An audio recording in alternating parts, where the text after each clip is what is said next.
শীতকালে কম বেশি সবারই একটা অপছন্দের সবজি হচ্ছে বাঁধাকপি। অনেকেই তো বাঁধাকপির নাম শুনলে নাক সিটকায়, আমার নিজেরও একটু অপছন্দের। তবে শীতকালে যখন শীতের সবজি বাজারে ওঠে তখন কিন্তু বাঁধাকপিটাও ওঠে, আর এটা প্রথম প্রথম খেতে খুবই ভালো লাগে। শীতের যে কোনো সবজি বা গরমের যে কোনো সবজি প্রথম প্রথম কিন্তু খেতে ভালোই লাগে। কয়েকদিন পর ফুলকপি এবং বাঁধাকপির দামটা একদমই কমে যাবে, তখন আর মানুষ এটা খাবে না। এখন দামের কারণে অপছন্দ নাকি এমনিই পছন্দ তা তো অনেক মানুষের কাছেই অজানা। যাক, সেসব কথা। গত সপ্তাহে বাঁধাকপি কিনেছিলাম, তো সেটার কিছুটা অংশ বেঁচে গিয়েছিল, মানে থেকে গিয়েছিল। তো আজকে ভাবলাম কি যে এটা ভাজি করব নাকি তরকারি করব মাছ দিয়ে। তো কিছু না ভেবে ভাবলাম কি চলো আজকে বাঁধাকপির বড়া তৈরি করা যাক। এই বড়াটা কিন্তু আমি ফার্স্ট টাইম তৈরি করছি এমন না, গত সপ্তাহে তৈরি করেছিলাম, তখন বোন খুলনাতে ছিল। তো এবার যেহেতু আসে তো ভাবলাম যে বড়াটা তৈরি করি। গত সপ্তাহে কিন্তু তৈরি করেছিলাম, বেশ খেতে হয়েছিল। তো বাঁধাকপিটা আমি সুন্দরভাবে কুচিয়ে আমার কাছে যত মশলা ছিল সবই দিয়েছি, পেঁয়াজ রসুন আদা বাটা কাঁচা লঙ্কা সব কিছু। তো যেহেতু ম্যাচে থাকি সব ধরনের মশলা আমার কাছে থাকবে না, তাই যতটুকু ছিল ততটুকু দিয়েই কাজ সেরেছি। তোমাদের কাছে এক্সট্রা থাকলে এক্সট্রাভাবে ব্যবহার করতে পারো। এবার বাঁধাকপি মাখানোর পরে আমি বেসনের পরিবর্তে আটা ব্যবহার করেছি, কারণ আমার কাছে বেসনই ছিল না। আর এখানে যে আটা ব্যবহার করলে হবে না এমনটা কিন্তু না, বা স্বাদ বদলে যাবে এমনটাও না।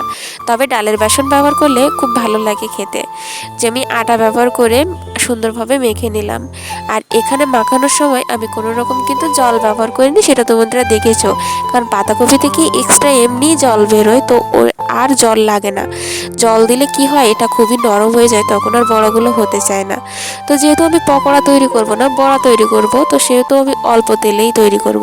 তো আমি একটা রুটি সেকা তাওয়া নিয়ে নিলাম। এই তাওয়াতে খুব সুন্দরভাবে অল্প তেলে যে কোনো জিনিস ভাজা যায়, এটাই হচ্ছে সুবিধা।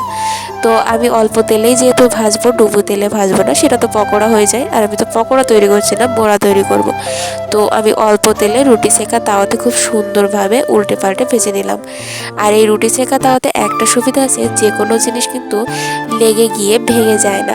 আমার বড়াগুলো খুব সুন্দরভাবে সব কয়টা দেখিছো এক সমান খুব সুন্দর হয়েছে, একটা বড়াও ভেঙে যায়নি। তো আমি খুব সুন্দরভাবে উল্টে পাল্টে ভেজে নিলাম। আমাদের তো ভালো লাগলো, বোনও ভালো লাগলো। তোমরা চাইলে চেষ্টা করে দেখতে পারো।